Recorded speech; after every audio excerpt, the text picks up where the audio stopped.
নমস্কার বন্ধুরা, আজকের লাইভ সেশন শুরু করছি। আজকে আমাদের লাইভ সেশনের টপিক হচ্ছে tax benefit investment on mutual fund. Mutual ফান্ডে বিনিয়োগে ট্যাক্স বেনিফিট, আইনি উপায়, টাকা সঞ্চয়।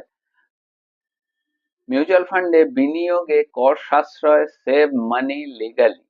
ট্যাক্স বেনিফিট, আপনার যদি ইনকাম ট্যাক্স কমাতে চান, আবার বিনিয়োগ করেও ভালো রিটার্ন পেতে চান, তবে মিউচুয়াল ফান্ড থেকে আপনার জন্য আদর্শ উপায়।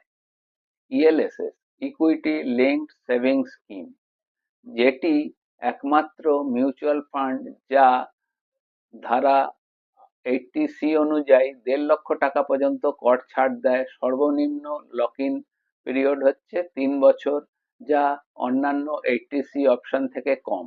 উচ্চ রিটার্নের সম্ভাবনা থাকে 10 থেকে 15%।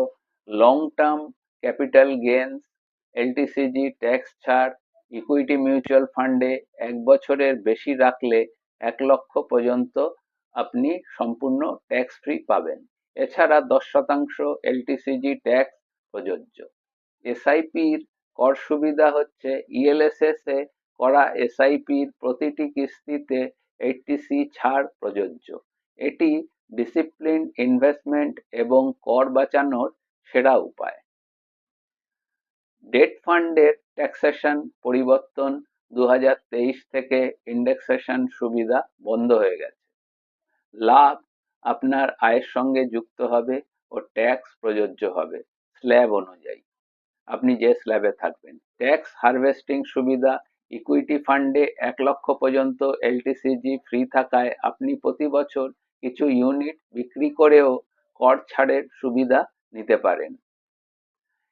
শেষ পর্যন্ত কথাই বলা যায় যে ইএলএসএস হোক বা ইকুইটি ফান্ড হোক, সঠিক পরিকল্পনা থাকলে মিউচুয়াল ফান্ডে বিনিয়োগ করে আপনি আইনত কর সাশ্রয় করতে পারেন এবং ভবিষ্যতের জন্য পুঁজি গড়তে পারেন। তো আজকের লাইভ সেশন এখানেই শেষ করছি। আপনাদের কোনো মতামত বা প্রশ্ন থাকলে অবশ্যই লিখে জানান। পরবর্তী সেশনে আবার দেখা হচ্ছে। সকলে ভালো থাকবেন। ধন্যবাদ। নমস্কার।